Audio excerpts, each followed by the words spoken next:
Hello friends, welcome back to logically. और आज हम कंटिन्यू करेंगे हमारी series on Indian contract act. और आज हम इस सीरीज में पढ़ेंगे हमारा नेक्स्ट टॉपिक जो कि है क्वाज़ाई कॉन्ट्रैक्ट्स। इसके पहले के सारे टॉपिक्स हम कवर कर चुके हैं हमारे इस चैनल पर। एक प्लेलिस्ट मैंने बनाई हुई है जिसका लिंक आपको यहाँ पे फ्लैश हो रहा होगा, आप जाके उस लिंक के थ्रू उस प्लेलिस्ट को एक्सेस कर सकते हैं, हमारे सारे वीडियोस देख सकते हैं। तो ये शुरू करते हैं आज का वीडियो और जानते हैं क्या होते हैं क्वाज़ाई कॉन्ट्रैक्ट्स। तो देखिए, there are many situations in which law as well as justice require that a certain person be required to conform to an obligation, although he has neither broken any contract or nor committed any contract. देखिए, हमेशा क्या होता है, ज्यादातर क्या होता है, contract के लिए आपको क्या होना पड़ता है, दो लोग होते हैं, एक तरफ से ऑफर आएगा, एक तरफ से एक्सेप्टेंस आएगा और ये कॉन्ट्रैक्ट बन जाएगा। और इस कॉन्ट्रैक्ट के अंदर दोनों के कुछ पर्टिकुलर ऑब्लिगेशंस होंगे जो इन लोगों को पूरे करने होंगे। लेकिन कुछ सिचुएशंस ऐसी होती हैं जिन सिचुएशंस में फॉर्मल कॉन्ट्रैक्ट हुए बिना भी आपको कॉन्ट्रैक्चुअल लाइक ऑब्लिगेशंस को निभाना पड़ जाता है। और वो ऐसा क्यों होता है? Because justice requires us to do so, या फिर equity requires us to do so. जिसका एग्जांपल एक देख लेते हैं। जैसे कि एक पर्सन है जिसके घर में किसी ने कुछ गुड्स को छोड़ दिया है, मिस्टेक से, गलती से उसके घर में कुछ सामान छूट गया है। अब मान लीजिए अगर वो उस सामान को यूज कर लेता है तो he is bound to restore them. Such obligations are generally described for a want of better or more appropriate name quasi-contractual obligations। ये actually contractual obligations नहीं होते, लेकिन ये contractual obligations की तरह दिखते हैं और तरह enforce किए जाते हैं, इसी के लिए इनको कहा जाता है quasi-contractual obligations। ये quasi-contractual obligations का जो concept है, ये based होता है on the principle of unjust enrichment। कहने का ये मतलब है, कोई भी इंसान, लॉ रिक्वायर करता है, जस्टिस रिक्वायर करता है कि कोई भी इंसान को एनरिचमेंट अनजस्टली ना हो, eight the cost of another person ना हो। अगर एनरिचमेंट हो रहा हो तो वो जस्ट एनरिचमेंट हो। लॉर्ड मैन्सफील्ड ने मोजेस वर्सेस मैकफार्लेन के केस में ये डॉक्ट्रिन ऑफ अनजस्ट एनरिचमेंट को प्रोपाउंड किया था और उन्होंने बोला था कि law as well as justice should try to prevent unjust enrichment that is benefit to one at the cost of other. एक की कॉस्ट पे दूसरे को बेनिफिट नहीं होना चाहिए, और इसी को उन्होंने बोला अनजस्ट एनरिचमेंट। अब ये जो टर्म है क्वाज़ाई कॉन्ट्रैक्ट, ये एग्जैक्टली ये टर्म जो है हमारे कॉन्ट्रैक्ट एक्ट में यूज नहीं किया गया है। हमारे कॉन्ट्रैक्ट एक्ट में यूज किया गया है वो term of certain relations resembling those created by contract. जैसे मैंने आपको शुरुआत में बताया कि यहाँ पे एग्जैक्टली जैसा कॉन्ट्रैक्ट एक्ट हमको बताता है उस तरीके से कॉन्ट्रैक्ट फॉर्म नहीं हो रहा है, लेकिन फिर भी ऐसा रिलेशन फॉर्म हो रहा है दोनों के बीच में जहां पे जो ऑब्लिगेशंस है वो ऐसी हैं जो कि रिजेंबल कर रही हैं of that of a contract. Section 68 से लेकर 72 डील करता है इन तरीके के ऑब्लिगेशन से, और 5 तरीके के एज ए कॉन्ट्रैक्चुअल ऑब्लिगेशंस बताए गए हैं 68 में, 69 में, 70, 71 एंड 72। एक एक करके इनको हम अभी डिस्कस कर लेते हैं। तो देखिए, सबसे पहला है सप्लाई ऑफ नेसेसरीज। तो देखिए, एज अ जनरल रूल होता क्या है कि अगर कोई पर्सन है वो इनकेपेबल है of entering into a contract और उसके साथ अगर कोई एग्रीमेंट किया जाता है तो वो क्या हो जाता है, वो एग्रीमेंट होता है वॉइड एब इनिशियो, मतलब वो शुरुआत से ही वॉइड है, कॉन्ट्रैक्ट कभी फॉर्म ही नहीं हुआ। Therefore such person can not be a matter of contract आज टू पे सर्विसेज रेंडर्ड और गुड सप्लाइड। तो अगर आप ऐसे पर्सन को कोई सर्विसेज देते हो या फिर गुड सप्लाई करते हो तो as a matter of fact आप उससे जो है उसका भुगतान नहीं करा सकते, उसके रेम्युनरेशन में कुछ नहीं मांग सकते।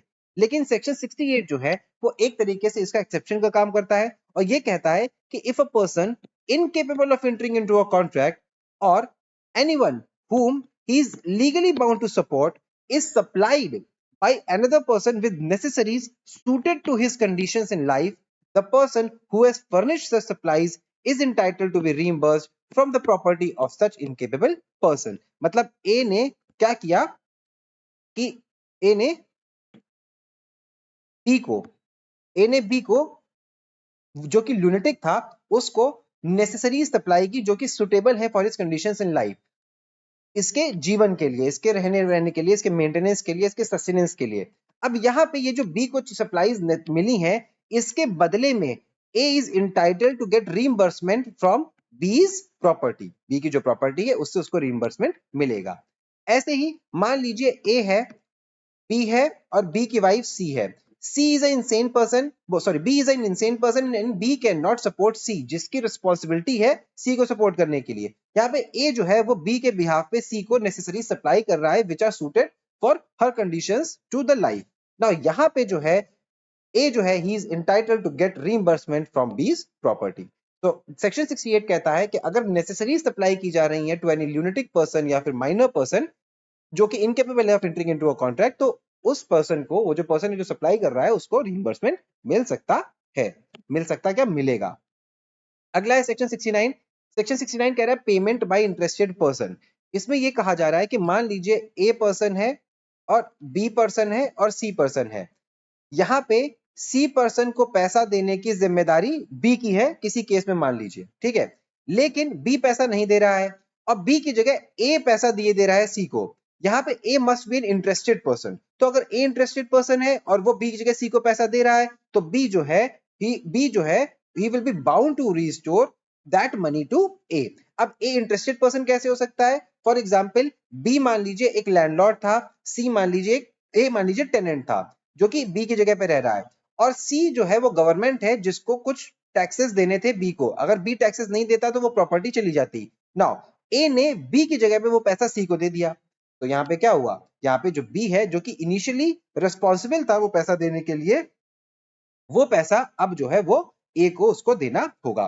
तो this section deals with reimbursement of such person who page money due by another person in payment of which such person is interested. यहाँ पे एसेंशियल्स क्या है? सबसे पहला एसेंशियल ये है कि plaintiff must be an interested person. Interested person होना चाहिए, he must be interested in making the payment. Secondly, plaintiff should not be bound to pay. जैसे प्रीवियस एग्जांपल में the person who was a tenant, he is not bound to pay. The person who was bound to pay was B, the landlord.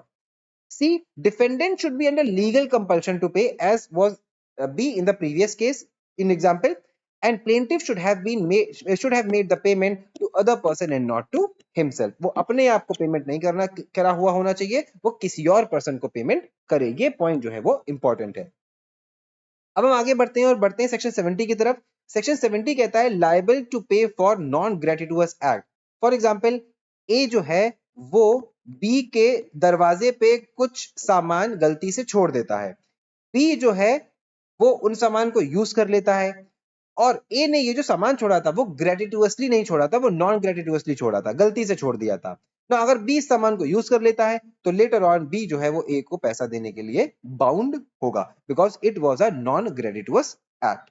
तो यहाँ पे essentials क्या हुए? Essential is the person should lawfully do something for another person और deliver something to him. Second, in doing such thing, he must not intend to do so gratuitously. And the third point is the person from whom something is done must enjoy the benefit. वो benefit को enjoy करा हुआ होना चाहिए. Moving on to the next section, which is section 71, finder of goods. तो यहाँ पे ये कह रहा है कि a person who finds goods belonging to another and takes them into his custody is subject to the same responsibility as a bailee. ए को कोई सामान सड़क पे मिलता है जो कि उसको पता है कि बी का है, तो now he is bound to guard that thing या bound to retain that thing as a bailee of B. ठीक है। सेक्शन 148 जो है वो डिफाइन करता है बेलर, बेली और बेलमेंट को। ये कहता है कि bailment is the delivery of goods by one person to another for some purpose upon a contract that they shall when the purpose is accomplished be returned or otherwise disposed of according to the directions by the person delivering them। ये हम आगे अगले videos में और अच्छे से इसको पढ़ेंगे, बेलर बेली के कॉन्सेप्ट को। लास्ट जो हमारा आज का सेक्शन है वो है सेक्शन 72, जिसमें हम बात करते हैं मिस्टेक और कोएर्जन की। ये कह रहा है कि a person to whom money has been paid और एनीथिंग डिलीवर्ड बाय मिस्टेक और अंडर कोएर्जन मस्ट रिपे और return. For example, A and B jointly owe 100 rupees to C। अब यहाँ पे पहले A जो है वो अकेले जाके C को पैसा दे देता है दोनों के बिहाफ पे, C एक्सेप्ट कर लेता है उस पैसे को। बाद में B भी जाके जो है वो C को पैसा दे देता है सेम अमाउंट ऑफ मनी, और C उससे भी एक्सेप्ट कर लेता है। नाउ यहाँ पे जो C है he is bound to restore the payment made by B, वो उसको पैसा उसको वापस देना पड़ेगा। तो आज हमने इस वीडियो में क्वाज़ाई कॉन्ट्रैक्ट को समझाया और हमने ये देखा है कि हमारे कॉन्ट्रैक्ट एक्ट में जो 5 तरीके के क्वाज़ाई कॉन्ट्रैक्चुअल ऑब्लिगेशंस हैं वो क्या-क्या हैं और वो कैसे-कैसे अप्लाई होते हैं। अगले वीडियो में हम इसके आगे के टॉपिक्स को डिस्कस करेंगे कॉन्ट्रैक्ट एक्ट के। हम इस चैनल पर और भी सब्जेक्ट से वीडियो बनाते हैं। आप अगर चाहें तो हमारे चैनल को विजिट करके उन सारे वीडियोस को देख सकते हैं। अगर आपको ये वीडियो पसंद आया हो तो please do like this video, share this video and please comment on this video. अगर आपको हमारा ये कंटेंट पसंद आ रहा है तो आप हमारे चैनल को सब्सक्राइब भी कर सकते हैं। आपके सब्सक्रिप्शन से मुझे प्रोत्साहन मिलता है कि मैं ऐसे और वीडियोस बनाऊं। तो अगली बार जो आपसे मिलेंगे तब तक के लिए thank you and happy learning.